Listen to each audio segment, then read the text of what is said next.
జై శ్రీరామ్ అంటున్నారు. జై శ్రీరామ్ మా కాదా? జై శ్రీరామ్ గుండెలు బద్దలు కొట్టుకొని చెప్తాం జై శ్రీరామ్ అని.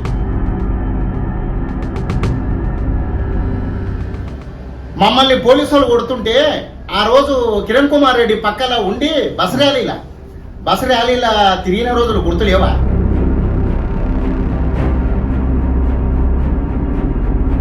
సీఎం స్థాయి వ్యక్తి ఇన్నిసార్లు నియోజకవర్గంలో తిరగడం అవసరమా? సో ఆల్రెడీ ఓడిపోతున్నాం అనే భయంతో ఇన్నిసార్లు. ఈరోజు మా జిల్లా వాసి కల్వకుర్తి ఏం పాకిస్తాన్లో లేదు. ఏ దేశంలో లేని కులాలు ఈ భారతదేశంలో మాత్రమే ఉంది. ఎందుకు?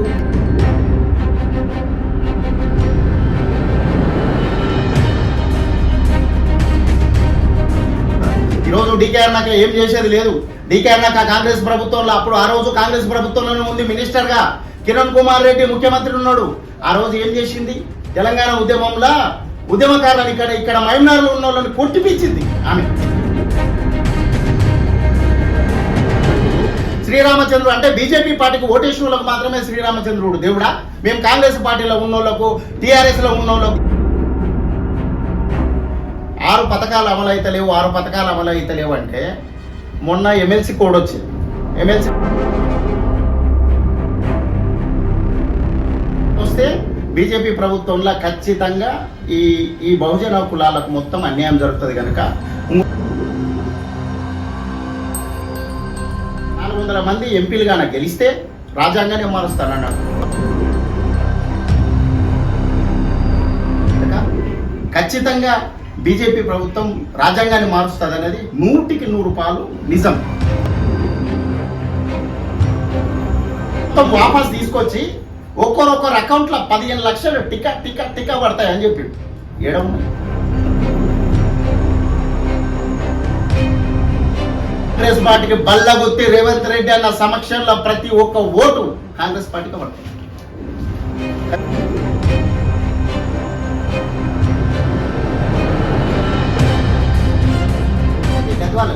గద్వాలను ఏం చేసింది అక్క చెప్పమని అడిగారనాక గద్వాలకు నరేంద్ర మోడీ ఈ ప్రైవేట్ సంస్థలో కూడా మాకు రిజర్వేషన్ కావాలి. మన శ్రీనివాసరెడ్డి అయినా తెలంగాణ ఉద్యమం ఊపుండే ఆ ఊపులో గెలిచిండు. ఇప్పుడు గెలిస్తే టీఆర్ఎస్. ఈ జిల్లాలో గాన 2 పార్లమెంటులో గాన కాంగ్రెస్ పార్టీ గెలవలేదంటే ఈ జిల్లాలో పుట్టిన ప్రతి ఒక్క మనిషికి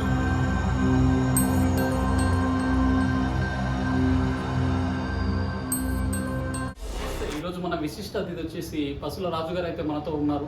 సో తెలంగాణ ఉద్యమకారుడు, అదేవిధంగా కాంగ్రెస్ పార్టీ సీనియర్ నాయకులు, ప్రస్తుతం రాష్ట్ర వ్యాప్తంగా అదేవిధంగా నియోజకవర్గ వ్యాప్తంగా ఎలక్షన్లకు సంబంధించి ఒక ఫీవర్ మ్యానీ అయితే నడుస్తుంది. మరి ప్రస్తుతం మహబూబ్నగర్ నియోజకవర్గం కావచ్చు, అదేవిధంగా ఒక పార్లమెంట్ నియోజకవర్గాలకు సంబంధించి స్థానికంగా ఎలక్షన్లకు సంబంధించి ఒక హడావిడి అయితే నెలకొన్నది. సో రాబోయే ఒక 10-12 రోజులకు సంబంధించి ఎలక్షన్స్ అయితే జరగబోతున్నాయి. సో ఈ యొక్క నియోజకవర్గాల్లో ఎలక్షన్లకు సంబంధించి కాంగ్రెస్ వర్సెస్ బీజేపీ రెండింటి మధ్యలోనే పోటీ ఉన్నట్లు కనిపిస్తుంది. సో కొంచెం బీఆర్ఎస్ సైడ్ అయినట్లు కనిపిస్తుంది. మరి స్థానికంగా క్షేత్రస్థాయిలో ఎటువంటి పరిస్థితులు ఉన్నాయి ఏంటిదని చెప్పేసి మనం రాజుగారి మాటల్లో తెలుసుకునే ప్రయత్నం అయితే చేద్దాం. నమస్తేనా? నమస్తే. ఎలా ఉన్నారన్న? బాగున్నారా? సో మహబూబ్ నగర్ లో బీజేపీ వర్సెస్ కాంగ్రెస్ అనే విధంగా ఉంది. సో ఈ ఎలక్షన్స్, పార్లమెంట్ ఎలక్షన్స్ అంటే కొంచెం సెంట్రల్ బీజేపీ పార్టీ కానీ కొంచెం ప్రిఫరెన్స్ ఇస్తారని ప్రజల్లో ఒక చిన్న టాక్ అయితే ఉంది. మరి వాస్తవంగా మహబూబ్ నగర్ నియోజకవర్గంలో డీకేఆర్ నన్ను ఢీ కొట్టుడు కాంగ్రెస్ పార్టీకి అంత సులువు అనుకోవచ్చా? 100% కాంగ్రెస్ పార్టీ ఖచ్చితంగా ఇప్పుడు ఈరోజు ఎట్లా మాట్లాడుతున్నానంటే కాంగ్రెస్ ప్రభుత్వము ఏర్పాటు అయింది మన రాష్ట్రంలో ఏర్పాటు అయిన సమయం ఎటువంటిది? ఇది ఎండాకాల సమయం. 6 పథకాలు అమలు అయితలేవు అంటే మొన్న ఎమ్మెల్సీ కోడ్ వచ్చింది. ఎమ్మెల్సీ కోడ్లో పనిచేయడానికి వస్తుందా? అది ఇది అనుకున్న ఎంపీ కోడ్ వచ్చింది, ఎలక్షన్ కోడ్. ఈ ఎలక్షన్ కోడ్లో వర్కులు నడుస్తాయా? వాళ్ళు మాట్లాడే విధానం ఎట్లుంది ఒకసారి మీరు ఆలోచన చేయండి. ఎందుకంటే ఎలక్షన్ కోడ్ ఉన్నప్పుడు పనులు జరగవి అనే విషయం వాళ్ళకి తెలుసు. వాళ్ళ లబ్ధి కొరకు అబద్ధాలు చెప్పి ఓట్లని సాధించుకోవాలనే ఉద్దేశంతో పోతున్నారు తప్ప జనం బాగా ఆలోచిస్తుంది. అంత ఈజీగా ఎవరు లేరు ఇక్కడ. ఇప్పుడు ఉన్న పరిస్థితిలో ఒకప్పుడు ఉండే ఎవరో ఊర్లో ఒక రెడ్డి లీడరో చెప్తే జనం వినే పరిస్థితి ఉండే. ఇప్పుడు భర్త చెప్తే భార్య వినే పరిస్థితి ఉంది. ఎందుకంటే ఖచ్చితంగా ఆలోచిస్తున్నారు. ఇది దేశం ఎలక్షన్, ఏదో ఇప్పుడు ఒక కాన్స్టిట్యున్సీది కాదు, ఒక జిల్లాకు సంబంధించింది కాదు, ఒక రాష్ట్రానికి సంబంధించింది కాదు, దేశానికి సంబంధించింది. దేశంలో పరిపాలన వ్యవస్థ కరెక్ట్ ఉంటేనే దేశం సుభిక్షంగా ఉంటుంది. కాబట్టి అంత ఈజీ కాదు. అందరూ కూడా ఆలోచిస్తున్నారు. కాంగ్రెస్ పార్టీకే ఓటేస్తారు. ఖచ్చితంగా డీకే అన్నాకని ఇక్కడ ఓడగొడతారు. అక్కడ రాముల్ని మన పార్లమెంటు నగర కర్నూలు పార్లమెంట్ కూడా భరత్ రాముల్ సార్ కొడుకు భరత్ను కూడా ఓడగొడతాం. సో ఒక మాస్ లీడర్ అయితే ఒక పేరు తెచ్చుకున్న ఒక మంత్రి కూడా ఇట్లా వర్క్ చేసిన అనుభవం అయితే ఉన్నది. అలాంటి వ్యక్తి మొన్న రీసెంట్ గా మాట్లాడుతూ ఒక సీఎం స్థాయి వ్యక్తి ఇన్నిసార్లు నియోజకవర్గంలో తిరగడం అవసరమా, సో ఆల్రెడీ ఓడిపోతున్నాం అనే భయంతో ఇన్నిసార్లు సీఎం స్థాయిలో ఉన్న వ్యక్తి వస్తున్నాడు నియోజకవర్గానికి అని చెప్పేసి ఆయన మాట్లాడుతున్నాం. అది వాస్తవమేనా? మేము తెలంగాణ ఉద్యమం చేస్తున్న సమయంలో అక్క డీకే అన్నాక మంత్రిగా ఉన్నారు. మమ్మల్ని పోలీసులు కొడుతుంటే ఆ రోజు కిరణ్ కుమార్ రెడ్డి పక్కన ఉండి బస్ ర్యాలీలా తిరిగిన రోజులు గుర్తులేవా? ఈరోజు మా జిల్లా వాసి కల్వకుర్తి ఏం పాకిస్తాన్లో లేదు, మహబూబ్ నగర్ ఉమ్మడి జిల్లాలో ఉంది. ఈరోజు మొన్న జిల్లాల విభజన జరిగినప్పుడు గద్వాలు, వనపర్తి, నారంపేట, నాగర్ కర్నూలు, మహబూబ్ నగర్ జిల్లాలు విభజన జరిగినప్పుడు అది నాగర్ కర్నూలు పోయింది కల్వకుర్తి. అది కూడా ఉమ్మడి జిల్లాలో ఉన్న ఊరే. రేవంత్ రెడ్డి అన్న ఎక్కడనో కాదు, మన మహమ్నాథ్ జిల్లా వాసి. ఆయన బురుగుల కృష్ణారావు ముఖ్యమంత్రి అయిన తర్వాత ఈ రోజు వచ్చింది మనకు ఆ పరిస్థితి. మళ్ళీ మన జిల్లాకు ఒక ముఖ్యమంత్రి అయ్యడానికి గర్వపడాలి. మనం ఈ రోజు కాంగ్రెస్ పార్టీకి ఓటు వేయకపోతే మన మానవ విలువలు అనేది మనిషి లోపల లేనట్లు. ఎందుకంటే రాష్ట్రంలో ముఖ్యమంత్రి మన జిల్లా వాసి ఉన్నాడు. జిల్లాలో 2 పార్లమెంటు స్థానాలు గెలిపించుకుంటేనే మనకంటూ గౌరవం ఉంటుంది. ఈరోజు డీకే అన్నాక ఏం చేసేది లేదు. డీకే అన్నాక కాంగ్రెస్ ప్రభుత్వంలో అప్పుడు ఆ రోజు కాంగ్రెస్ ప్రభుత్వంలోనే ఉంది మినిస్టర్గా. కిరణ్ కుమార్ రెడ్డి ముఖ్యమంత్రి ఉన్నాడు. ఆ రోజు ఏం చేసింది? తెలంగాణ ఉద్యమంలో ఉద్యమకారులను ఇక్కడ మహబూబ్నగర్లో ఉన్న వాళ్ళని కొట్టిపించింది ఆమె. ఈ పార్లమెంట్ వైజ్గా ఆమె మహబూబ్నగర్ పార్లమెంట్ వైజ్గా దాడులు చేపించిన తల్లి డీకే అన్నాక. అటువంటిది ఆమె ఓటేస్తారా? ఆమె ఇప్పుడు నరేంద్ర మోడీ నుంచి నష్టం ఏ విధంగా ఉంది అంటే సమానత్వం అనేది ఉండాలి, లౌకిక వాదం అనేది ఉండాలి. ఒక మతాన్ని ఉద్దేశించి శ్రీరామచంద్రుని పేరు చెప్పుకొని వీళ్ళు ఓట్లు అడుగుతున్నారు. శ్రీరామచంద్రుడు అంటే బీజేపీ పార్టీకి ఓటేసిన వాళ్ళకు మాత్రమే శ్రీరామచంద్రుడు దేవుడా? మేము కాంగ్రెస్ పార్టీలో ఉన్నోళ్లకు, టీఆర్ఎస్లో ఉన్నోళ్లకు, మిగతా పార్టీలో ఉన్నోళ్లకు దేవుడు కాదా శ్రీరామచంద్రుడు? ఆయన మేము హిందూ సమాజంలో ఉన్న వ్యక్తులమే కదా, హిందూ ధర్మం మీద బతికేటోళ్ళకు శ్రీరాముడు అంటే మాకు ప్రాణం. అటువంటిది మేము వేరే పార్టీలో ఉంటే శ్రీరాముడు మాకు దేవుడు కాదా? ఆయన పేరు ఎందుకు చెప్తారు? శ్రీరాముని పేరు. గుడులు కాదయ్యా మాకు కావాల్సింది, బడులు కావాలి. ఈ సమాజంలో సమానత్వం రావాలి, కుల వివక్షత పోవాలంటే మాకు బడులు కావాలి. బడులు ఉంటేనే పిల్లలు చదువుకుంటారు. ఉద్యోగాలు ఈరోజు ప్రైవేటీకరణ వ్యవస్థని పెంపొందిస్తున్నాడు నరేంద్ర మోడీ. ప్రైవేటీకరణ వ్యవస్థ చేస్తే ఈ బహుజనులకు గవర్నమెంట్ ఉద్యోగాలు రాకూడదు. ఈ కుల ప్రాతిపదిక ఇదే విధంగా ఉండాలి, ఈ కుల ప్రాతిపదిక ఇదే విధంగా ఉంటేనే మా రాజ్యాధికారం నడుస్తుందన్న ఉద్దేశంతో ప్రైవేట్ సంస్థలకు ఆదాని అనేటోడు 750 ఈ దేశంలో వాడు ఆర్థికంగా 750 స్థానంలో ప్లేస్లో ఉండే ఈరోజు 3వ స్థానానికి వచ్చిండు. అంటే వాని ఆర్థిక వ్యవస్థ ఎవరికి లాభపడ్డాడు? ఆదాని లాభపడ్డాడు. అంటే కార్పొరేట్ సంస్థకు యజమాని అయిన ఆదాని లాభపడ్డాడు. కానీ వ్యవస్థల ఉత్పత్తి కులాలు, మేమందరం ఉత్పత్తి కులాలం, బహుజనులమంతా మాదిగ, కుమ్మరి, కమ్మరి, తెలుగు, కాపు, కర్ణం వీళ్ళందరూ కూడా ఉత్పత్తి కులాలు. మేము వ్యవస్థల ఒకడు గొర్రెలు పెంచుతాడు, ఒకడు కళ్ళు గీస్తాడు, ఒకడు బట్టలు నేస్తాడు, ఒకడు చెప్పులు కుడతాడు, ఒకడు మంగళ పని కటింగ్ చేస్తాడు. వ్యవస్థలో మేమందరము ఒకడు సాకలి పని చేస్తాడు, బట్టలు ఉతుకోవడం. అంటే మనిషికి ఏదైతే న్యాయం జరగాలనో ఈ పెంపొందించడానికి దేశానికి ఉత్పత్తిని అందించేది బహుజన కులాలు. వీళ్ళకి అన్యాయం జరుగుతుంది. ఈరోజు ఈ బీజేపీ ప్రభుత్వం వస్తే బీజేపీ ప్రభుత్వంలో ఖచ్చితంగా ఈ బహుజన కులాలకు మొత్తం అన్యాయం జరుగుతుంది. కనుక ఇంకోటి 40 మంది 400 మంది ఎంపీలుగా గెలిస్తే రాజ్యాంగాన్ని మారుస్తానన్నాడు. రాజ్యాంగం లేకపోతే మా పరిస్థితులు ఏ విధంగా ఉంటాయనేది చెప్తాను. రాజ్యాంగంలో ఆ రోజు పొందుపరిచింది టోటల్గా ఎవరు ఎట్లా బతకాలి విధానాలు అణగదొక్కబడినవి. ఒక్కొక్క రాష్ట్రంలో ఒక కులము ఎస్సీ ఉంది, ఈ దేశమంతా ఎస్సీలు ఉన్నవాళ్ళు కాదు. ఒక రాష్ట్రానికి పోతే మంగళూరు ఎస్సీలు అవుతారు, ఒక రాష్ట్రం పోతే సగలోలు ఎస్సీలు అవుతారు, ఒక రాష్ట్రం పోతే బీసీలు ఎస్సీలు అవుతారు, ఒక రాష్ట్రం పోతే కాపోలు ఎస్సీలు అవుతారు. అంబేద్కర్ ఒక కులానికి అంకితం కాదు. ఈ దేశ సంపద అంబేద్కర్ అనేది కూడా గమనించాలి జనం. ఆ రోజు రాజ్యాంగంలో అమలు పరిచింది ఎక్కడెక్కడ కులాన్ని అణగదొక్కబడ్డారో అక్కడ సబ్ క్యాస్ట్ ఏ క్యాస్ట్లో ఉండాలి, ఏ క్యాస్ట్లో ఉండాలని పొందుపరిచి ఆ విధంగా రాజ్యాంగాన్ని రాసుకుంటూ వచ్చారు. ఈరోజు ఇందిరమ్మ గాంధీ ఆ రోజు ప్రధానమంత్రి ఉన్న రోజు ఇదే బ్రాహ్మణిజం గుడిలకు రానియలే విడు అని చెప్పి ఆ గుడిలకు దేవులు ఇచ్చింది రాజ్యాంగం.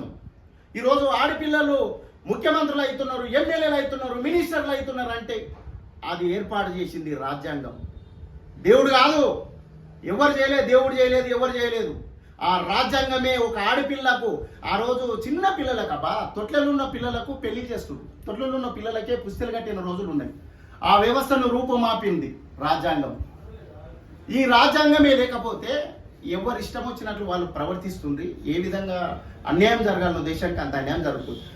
ఒక్కటి ఆలోచన చేయలే, బీజేపీ పార్టీకి ఓటేస్తే మళ్ళీ మనం కోరుకొని మనవాదం, వివక్షత, అంటరానితనం ఇవన్నీ కూడా మళ్ళీ ప్రబలుకుంటాయి. కనుక ఆలోచించి కాంగ్రెస్కు ఓటేయాలనేది నా కోరిక. స్వయంగా సెంట్రల్ మినిస్టర్, హోమ్ మినిస్టర్ అయిన గారు మాట్లాడడం జరిగింది, రిజర్వేషన్లు రద్దు చేయడం చేస్తాం మేము వస్తే మళ్ళీ 400 సీట్లు మాకు పార్లమెంట్లో ఇస్తే అని. అదొక ఫేక్ వీడియో, అది కాంగ్రెస్ రిలీజ్ చేసిందని చెప్పేసి ఆల్రెడీ గాంధీ భవన్ కూడా ఢిల్లీ పోలీసులు రావడం జరిగింది. సో దీని పట్ల నిజంగా అది రియల్ వీడియోనా, కాంగ్రెస్ వాళ్ళు దాన్ని మార్ఫింగ్ చేసి రిలీజ్ చేసేది? ఇప్పుడు అది రియల్ వీడియోనా కాదా అనేది ప్రభుత్వం నిర్ణయిస్తుంది. మనమైతే దాని గురించి అయితే పర్టికులర్గా మనకు తెలియదు.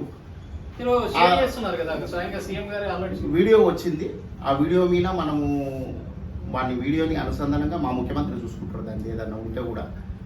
కానీ మనము దాని తెలియని విషయాన్ని మనము గట్టిగా మాట్లాడడానికి లేదు. 100% కనిపిస్తుంది కదా.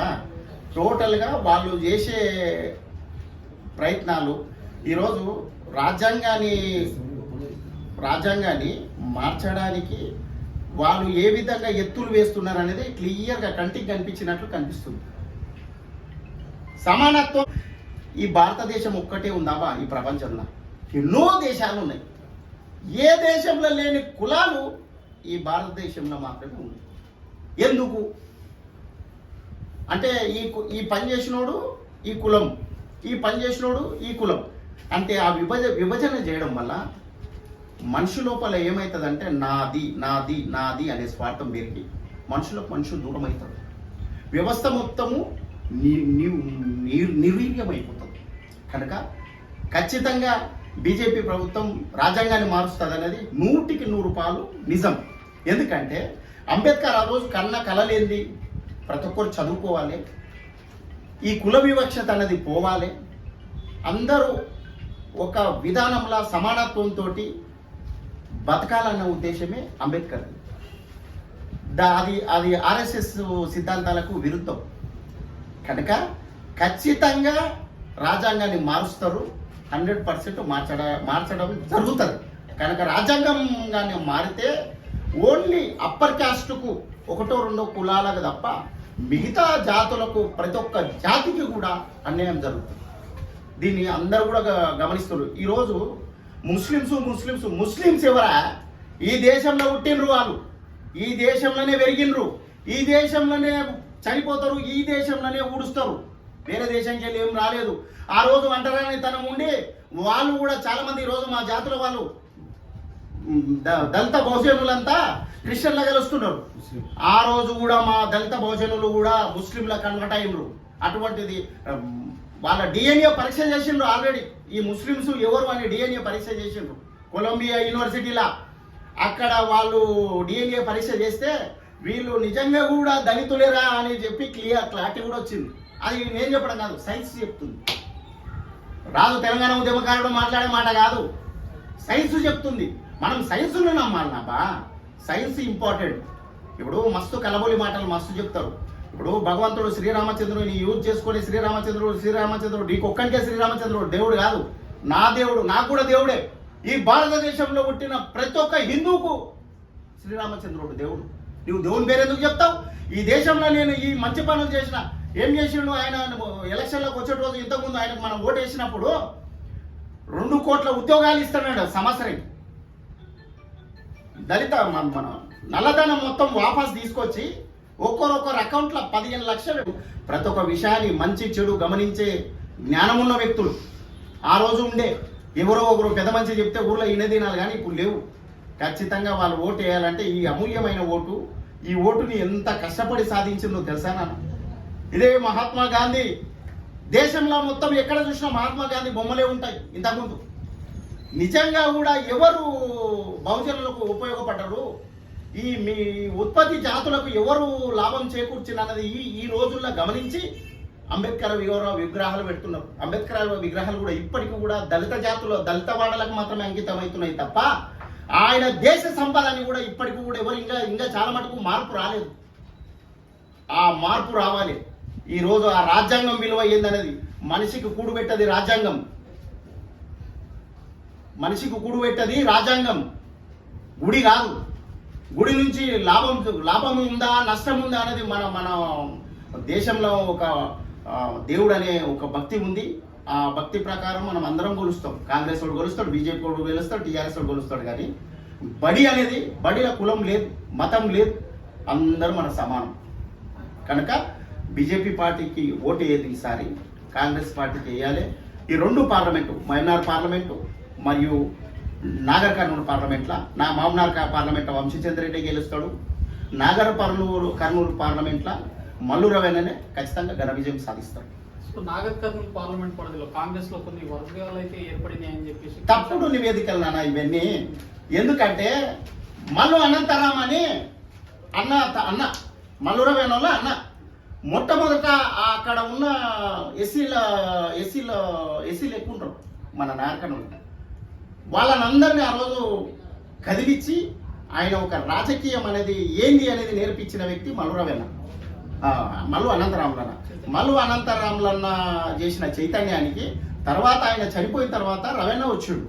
రవణ ప్రతి పార్లమెంటు వైజ్గా, ప్రతి పార్లమెంటే కాదు ఉమ్మడి జిల్లాలో కూడా మంచి పరిచయాలు ఉన్నాయి. రవణకి ఎక్కడ పోయినా కూడా పరిచయాలు ఉన్నాయి. అవన్నీ తప్పు నివేదికలు. ఎమ్మెల్యేలంతా ఆయనకు చాలా అనుభవం ఉన్నారు. కసిరెడ్డి నారాయణ రెడ్డి అన్న మంచిగా ఉన్నాడు, అచ్చంపేట వంశకృష్ణ అన్న మంచిగానే ఉన్నాడు, రాజేశ్వర రెడ్డి అన్న మంచిగానే ఉన్నాడు, మేఘరెడ్డి అన్న మంచిగానే ఉన్నాడు, గద్వాల సంపదన్న ఏఐసిసి మెంబర్ కదా, సంపదన్న కూడా మంచిగానే ఉన్నాడు. ప్లస్ మన అలంపూరు గద్వాలు సరితమ్మ వాళ్ళు ఎన్ని ఓట్లతో ఓడిపోయారు? బీజేపీ టీఆర్ఎస్ 2 కలిస్తేనే ఆమె గన్ని ఓట్లతో ఓడగొట్టిండు. ఆమె 100% గెలిచేదే మొన్న.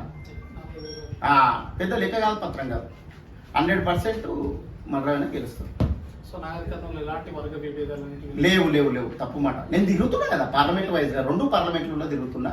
నాకు పర్టికులర్గా తెలుసు. ఎందుకంటే మా ఉద్యమకారులు ఉన్నారు అక్కడ, మామనార్ పార్లమెంట్లో ఉన్నారు, మాకు రాష్ట్ర వ్యాప్తంగా ఉన్నారు మా ఉద్యమకారులు. ఎక్కడ 17 సీట్లున్నా, ఈ 14 సీట్లున్నా ఎక్కడ ఏం జరిగేది కూడా ఫర్దర్ మాకు ఇంటిమేషన్ ఉంది. కాంగ్రెస్ పార్టీ వస్తుంది టోటల్. ఎందుకంటే ఈడగాన ఈ 2 పార్లమెంట్లు మా అన్న రేవంత్ రెడ్డి అన్న ముఖ్యమంత్రి ఉన్నాడు, ఖచ్చితంగా ఆయనకు గిఫ్ట్గా ఇవ్వాలి. ఇవ్వకపోతే జనం, ఇక్కడ ఉన్న జనాన్ని విశ్వాసం లేని జనం అవుతారు. మనకంటూ ఒక చెడ్డ పేరు వస్తుంది. కేసీఆర్ సారు ఎమ్మెల్యేకు పోటీ చేసిండు, గెలిచిండు, మళ్ళీ రాజీనామా చేసిండు, మళ్ళీ గెలిచిండు, మళ్ళీ రాజీనామా చేసిండు, మళ్ళీ గెలిచిండు. ఎందుకంటే అక్కడ ఉన్న జనం ఎటువంటిది తెలుసా పరిస్థితి? మా వ్యక్తి రాష్ట్రంలో ముఖ్యమంత్రి కావాలన్న ఉద్దేశంతో ఆ రోజు ఓట్లు వేసిండు.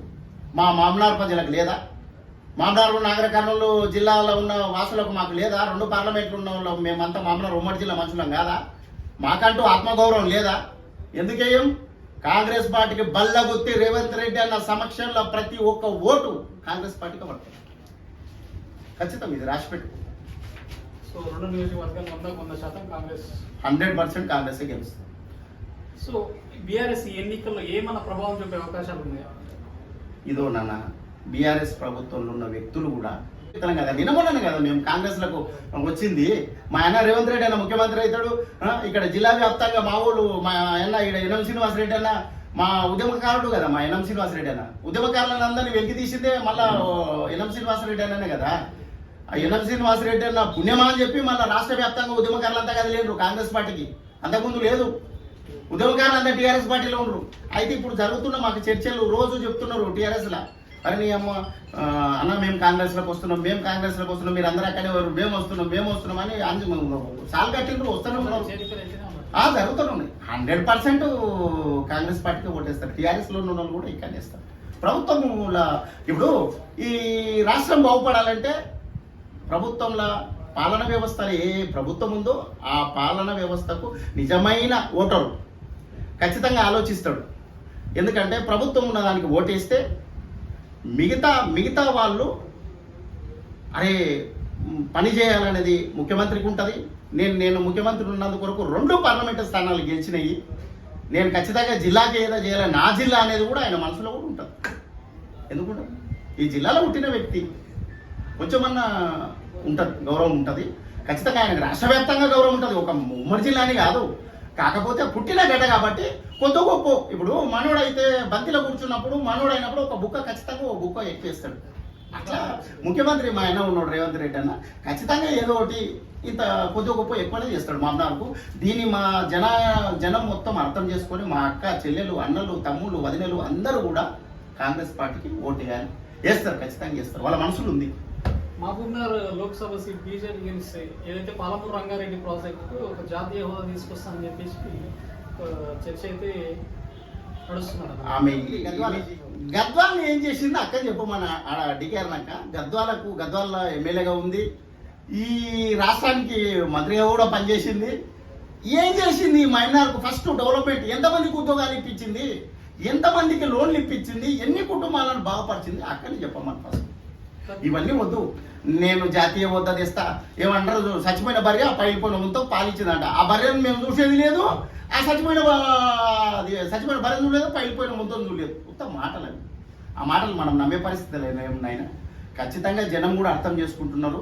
జనం నిజమైన వ్యక్తులు, ఇప్పుడు చదువుకున్న వ్యక్తులు, విద్యార్థులంతా మతం అనే పిచ్చిలో మతం అనేది ఎక్కువ పెంపొందిస్తే ఏమవుతుందంటే ఈ కుల వివక్షత సత్తు మనగదు.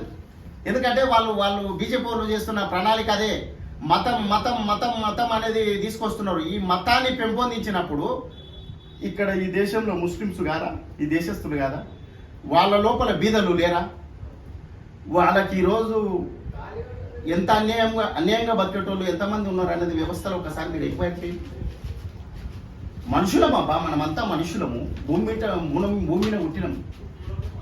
కొందరు ఒక వ్యవస్థ ప్రకారం మతాలు అనేది ఏర్పాటు జరిగింది. వ్యవస్థలో ఒక జాతి బిడ్డలమే, ఒక కుటుంబం నుంచి వచ్చిన వాళ్ళు మన మనుషులమంతా. దాన్ని మనం అర్థం చేసుకొని వ్యవస్థల మాకు గుడులు కాదు బడులే కావాలి, మా పిల్లలు చదవాలి, చదువుకొని గవర్నమెంట్ ఉద్యోగాలు చేయాలి. ఈ ప్రైవేట్ సంస్థలు పెడుతున్నాడు కదా నరేంద్ర మోడీ, ఈ ప్రైవేట్ సంస్థలు కూడా మాకు రిజర్వేషన్ కావాలి. రిజర్వేషన్ లేకపోతే ఆ ప్రైవేట్ సంస్థలు ఏడొస్తున్నాయి నాన్న. మా పిల్లలు ఎంత చదువుకున్నా కూడా విదేశాలు పోయి నౌకర్లు చేసే పరిస్థితి లేదు, అక్కడ పోతే నౌకరు వస్తుంది అనేది గ్యారంటీ లేదు. ఉండోతోటి అలా నీవు రిజర్వేషన్ కల్పించు, ప్రైవేట్ సంస్థల్లో కూడా చేయి సుతం. ఆదానులని ఆ కంపెనీలో ప్రైవేట్ సంస్థలు ఉన్న కార్పొరేటర్లను వాళ్ళని డెవలప్మెంట్ చేస్తున్నాం. మా పరిస్థితి ఏముంది చెప్పు? ఉన్నోడు ఉన్నట్లే ఉన్నాడు. ఈరోజు రాష్ట్రంలో ఏం జరుగుతుంది అనేది మీకు కళ్ళగట్టినట్టుగా అనిపిస్తలేదా? రాష్ట్రంలో మొన్న 4 నెలలు అయింది ముఖ్యమంత్రి రేవంత్ రెడ్డి అన్న. ఒకడొకడు ఏం మాట్లాడతాడంటే నీళ్ళు వస్తుండే, కరెంటు పోతుంది, ఇవన్నీ మాట్లాడుతుండ్రు. ఇది ఎండాకాలం అబ్బాయి ఇవ్వడానికి పిచ్చి కొడుకులా, వర్షాలు పడతాయి ఎండాకాలంలో, కాలం అయితే లేదు అని చెప్తారట. ఎండాకాలంలో కాలం అవుతుందే, వర్షాలు పడతావే, ఉన్న చినుకు కూడా ఎండిపోతుంటుంది కావాలి. అది అంటే నీ టీఆర్ఎస్ ప్రభుత్వంలో అయ్యలేదా? రాష్ట్రం ఏర్పాటు అయినప్పుడు మిగులు బడ్జెట్లో ఉంది ఈ రాష్ట్రం. మరి బుద్ధిమంతుల్లాగా మాట్లాడుతున్నావు ఈరోజు. నేను వాళ్ళకిచ్చిన వీళ్ళకిచ్చిన నీవు చెడగొట్టిపోతే రేవంత్ రెడ్డి అన్న రాష్ట్రంలోకి వచ్చిన తర్వాత ఉద్యోగస్తులకు, గవర్నమెంట్ ఉద్యోగస్తులకు జీతాలు ఎన్నికే శాత కాలేదు నీకు ప్రభుత్వంలో. మనవయ్య జీతాలు ఎన్నికే నెల జీతాలు ఎన్నికే రాక 25 తారీఖు వేసాడు జీతాలు. ఉద్యోగస్తులు ఇప్పుడు వేరే పార్టీకి వేస్తారా? గిలగిలగిలగా కొట్టుకున్నా కూడా వేరే పార్టీకి కాంగ్రెస్ ప్రభుత్వం వచ్చినాక కరెక్ట్ 1 తారీఖు వాళ్ళకి జీతం పడుతుంది. మరి ఇప్పుడు ఎట్లా పడుతుంది? అప్పుడు ఎందుకు వేయలేదు నువ్వు? మొత్తం పీకేస్తుండే. మొన్నసారి కానీ కేసీఆర్ కానీ మళ్ళగానే గెలిస్తే మొత్తం పీకేస్తుండే. ఈ కేసీఆర్ సార్ ఎట్లనో నరేంద్ర మోడీ సార్ కూడా అంతే, అబద్ధాలు చెప్పడం. మరి కేసీఆర్ సార్ ఏం చేసిండు? దళితులు ముఖ్యమంత్రిని చేస్తా అని చెప్పిండు, ఇంటికో ఉద్యోగం అని చెప్పిండు. ఏడ ఉన్నాయి? పిల్లలకు ఉచిత విద్య అని చెప్పే కార్పొరేట్ ఉచిత విద్య ఇస్తా అన్నాడు, ఏడ ఉంది? ఇది ఈ నెల అయిపోయింది. నరేంద్ర మోడీది ఏముంది? నల్లధనం తెస్తానే 15 లక్షలు ప్రతి ఒక్కరి అకౌంట్లో పడతాయని చెప్తానంటే వాడు నరేంద్ర మోడీ అంటే ఒక ఛత్రపతి శివాజీ లాగా ఊహించుకున్నాడు. ఈ మా కేసీఆర్ సార్ ఎంతనో ఆ నరేంద్ర మోడీ సార్ కూడా గంతే. అటువంటిది ఇంకా నువ్వు కొన్ని వేల సంవత్సరాల నుంచి అణగదొక్కబడ్డారు దంత భోజనులు. ఇంకా ఇంకా ఇంకా ఇంకా మీరు అట్లే బతుకుంటారా కొడుకులారా? ఈ బీజేపీ ప్రభుత్వం ఆర్ఎస్ఎస్ శాఖ కంప్లీట్ ఏం చేస్తుంది నానంటే కులాలు ఉండాలనే దాన్ని ప్రతిపాదిస్తుంది. కులాలు ఎప్పుడైతే ఉంటావో, కులాలు ఏ విధంగా ఇంతకుముందు ఏ విధంగా ఉన్నావో అదే విధంగా ఉండే పరిస్థితిని తీసుకొస్తే వివక్షత ఖచ్చితంగా ఉంటుంది 100%. మత రాజకీయాలు, కుల రాజకీయాలు ఎప్పుడైనా ఈ దేశానికి చాలా అన్యాయాన్ని చేకూరుస్తాయి. ఈ ఎలక్షన్స్ అయిపోయిన తర్వాత ఈ 6 గ్యారెంటీలు అమలు అయ్యే అవకాశం 100% అమలైతాయి. మన శ్రీనివాసరెడ్డి అని అంటే ఉద్యమం అయితే మన శ్రీనివాసరెడ్డి అన్న తెలంగాణ ఉద్యమం ఊపుండే, ఆ ఊపులో గెలిచిండు. ఇప్పుడు గెలిస్తే టీఆర్ఎస్ పవర్ ఉన్నాడు, గెలవంచుతాం. రాష్ట్రంలో ముఖ్యమంత్రిని పెట్టుకొని ఇక్కడ ఉన్న జనం తిక్కువ లాభం. ఇంకోటి ఈ జిల్లావాసి ఈరోజు వీళ్ళకు ఆత్మగౌరవం అనేది లేకుండా పోతుంది. ఈ జిల్లాలోగాన 2 పార్లమెంటులోగాన కాంగ్రెస్ పార్టీ గెలవలేదంటే ఈ జిల్లాలో పుట్టిన ప్రతి ఒక్క మనిషికి ఆత్మగౌరవం. అరే తన రాష్ట్రంలో ఒక ముఖ్యమంత్రి ఎన్ని రోజుల నుంచి మనం రాష్ట్రము మనకి దేశం ఏర్పాటు అయినప్పుడు బూరుగుల కృష్ణారావు ముఖ్యమంత్రి అయ్యిండు, తర్వాత మన రేవంత్ రెడ్డి అని అయ్యిండు. దీనిగాన మనము యూజ్ చేసుకోకపోతే ఇక ఎప్పటికీ మామనార్ జిల్లా బాగుపడదు. మామనార్ జిల్లా అంటే లేబర్ జిల్లా అంటుండ్రి. ఈరోజు కేసీఆర్ సారు అది ఇది అని మాట్లాడుతుడు. నీవు రాష్ట్రంలో నీ గొంతు ఎత్తనీకే మొదట పనిచేసిన వ్యక్తులు మేము మైనార్ జిల్లా ఎంపీగా గెలిపించినాం నిన్ను. విఠలరావు మీద 2009లో మైనార్ జిల్లాలో నిన్ను గెలిపించి పార్లమెంటుకు పంపించినాం. మర్చిపోకు కేసీఆర్ సార్. ఇక్కడ ఉన్న ప్రజలు చాలా చైతన్యవంతులు. మా మామనార్లు ఉన్న వాళ్ళు లేబర్ జిల్లా అని పేరు ఉంది. అదేవిధంగా కష్టపడేటోనికి ఒక్కసారి కళ్ళు తెరిచిండంటే ఒక కొండను కూడా బద్దలు చేసే దమ్మున్న వ్యక్తులు మహబూబ్నగర్ జిల్లాలో పుట్టిన వాళ్ళు. అంత ఈజీ కాదు.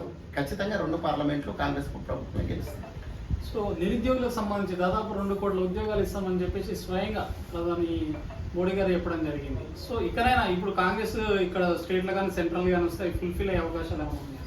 ఆయన ఏమీ చేయడు.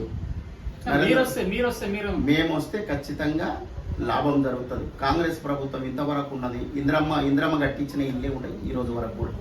ఊర్లల్లా ఇంద్రమ్మ కట్టించిన ఇళ్ళే ఉండయి. మన రాష్ట్రం ఏర్పడిన తర్వాత, తెలంగాణ రాష్ట్రం ఏర్పడిన తర్వాత మన కేసీఆర్ సార్ ఇల్లు కట్టించిన ఓసారి చూడిపోటి డబుల్ బెడ్రూమ్ ఇల్లు అని చెప్పి ఇంతవరకు ఇల్లులకు ఎవరు పోయలేడు. ఆయన ఇల్లు పరెలు పోయి ఓపెనే చేయలేదు. ఇంద్రమ్మ ఇల్లు కట్టే ఈ రోజు వరకు కూడా ఉండయి. అంటే అంత నాణ్యత ఉంది. ఇంద్రమ్మ చచ్చిపోయి ఎన్నేళ్ళు అయింది? ఇంద్రమ్మ ఎప్పుడు నువ్వు పుట్టినావా? ఇంద్రమ్మ చచ్చిపోయినప్పుడు నువ్వు పుట్టలేవు. మరి నేను పుట్టిన ఇంద్రమ్మ చచ్చిపోయినప్పుడు. అటువంటిది ఆమె కట్టించిన ఇల్లు ఈ 40 సంవత్సరాలు అయిపోయినా కూడా ఇప్పటికీ కూడా చెక్కు చెదరకుండా ఉన్న ఇల్లు. కాంగ్రెస్ ప్రభుత్వం పనులు అంటే ఆ విధంగా ఉంటాయి. టూత్ పాలిష్ పనులు చేయదు. బీజేపీ ప్రభుత్వం ఎన్నో మాటలు చెప్తుంది. వీళ్ళు మేము దేవుని పేరు చెప్పకుండా శ్రీరామచంద్రుని పేరు ఎందుకు చెప్తున్నారు? మేము పనిచేసినాం, దేశంలో ఈ పని చేసినాం, ఇవి చేసినాం, ఇంతమందికి ఉద్యోగాలు ఇచ్చినాం, జాతీయ రహదారులు పెంపొందించినాం, ఈ విధంగా చేసినాం, ఈ విధంగా అది చెప్తలేదు ఎందుకు? మరి జై శ్రీరామ్ అంటున్నారు. జై శ్రీరామ్ మా కాదా? జై శ్రీరామ్ గుండెలు బద్దలు కొట్టుకొని చెప్తాం జై శ్రీరామ్ అని. మేము కూడా కాంగ్రెస్లో ఉన్నా కూడా శ్రీరామచంద్రుడు మా దేవుడే. హిందూ వాదులం మేము కాదనట్లేదు. కానీ మొట్టమొదట మేము మనుషులం. లౌకికవాదం కావాలి, ఇక్కడ సమానత్వం కావాలి దేశంలో. నువ్వు ఆర్ఎస్ఎస్ ఏం చేస్తుంది? ఆర్ఎస్ఎస్ ఏం చెప్తుంది? ఏబీపీ స్టూడెంట్ ఆర్ఎస్ఎస్ శాఖలో పనిచేసిన వ్యక్తిని నేను కనుక్కొని, అటువంటిది నేనే కాంగ్రెస్ ఓటే అని ఎందుకు చెప్తున్నా? దేశం పరిస్థితి మళ్ళా అసమానతలు రేకెత్తించి జనాన్ని నాశనం చేస్తారు. కులాల ప్రతిపాదిక మళ్ళా ఊపందుకుంటుంది. అందుకొరకే బీజేపీని ఓడగొట్టాలి, కాంగ్రెస్ పార్టీకి ఓటే. సో ఇది ఏదేమైనా 100% ఇటు నాగర్ కర్నూలు కానీ ఇటు మహబూబ్ నగర్ 2 పార్లమెంట్ స్థానాలు కాంగ్రెస్ పార్టీ గెలిచే అవకాశాలు మెండుగా ఉన్నాయి. మంచి మెజారిటీతో అయితే గెలిచే అవకాశాలు ఉన్నాయి. ఏదైతే స్వయంగా రేవంత్ రెడ్డి గారి యొక్క ఉమ్మడి నియోజకవర్గం ఇది టోటల్ గా. సో ఏదైతే రేవంత్ రెడ్డి గారికి మంచి బహుమతి అయితే ఇస్తామని చెప్పేసి, అదేవిధంగా గత 10 సంవత్సరాల నుంచి ఏదైతే ప్రాజెక్టు జాతీయ హోదా ఇవన్నీ ఇప్పుడు ఏదైతే ఎలక్షన్ ముందర ఒక ఎలక్షన్ స్టంట్ అనుకోవచ్చు, జాతీయ హోదా అది ఇది అని చెప్పేసి, అదేవిధంగా ఒక కుల రాజకీయాలు ఒక మత రాజకీయాలు బేస్ చేసుకొని కాదు, ఒక అభివృద్ధి పైన మాట్లాడడం తప్ప, అభివృద్ధి గురించి చెప్పాలి ఏం చేసినామని గురించి తప్ప, ఎలక్షన్ ముందర ఆ యొక్క అయోధ్య కానీ ఇలాంటివన్నీ కానీ రాముడు ఏ ఒక్క పార్టీ సొంతం కాదు, అన్ని పార్టీలకు అన్ని వ్యక్తులకు అన్ని మతాలకు సంబంధించిన వ్యక్తి కాబట్టి ఇలాంటివన్నీ మతాలు కులాలు ఇవన్నీ ఎలక్షన్ ముందర ఎలక్షన్ స్టంట్ కాబట్టి ఈ మహబూబ్ నగర్ నియోజకవర్గ ప్రజలు కానీ ఇటు నగర కర్నూలు పార్లమెంట్ నియోజకవర్గ ప్రజలు కానీ ఎవరు ఈ మాటలు నమ్మే అవకాశాలు అయితే లేవు. 100% ఈ 2 నియోజకవర్గాలు కాంగ్రెస్ పార్టీ గెలుస్తుంది. రేవంత్ రెడ్డి గారికి మంచి బహుమతి అయితే ఇస్తామని చెప్పేసి మనం రాజు గారి మాటలు తెలుసు.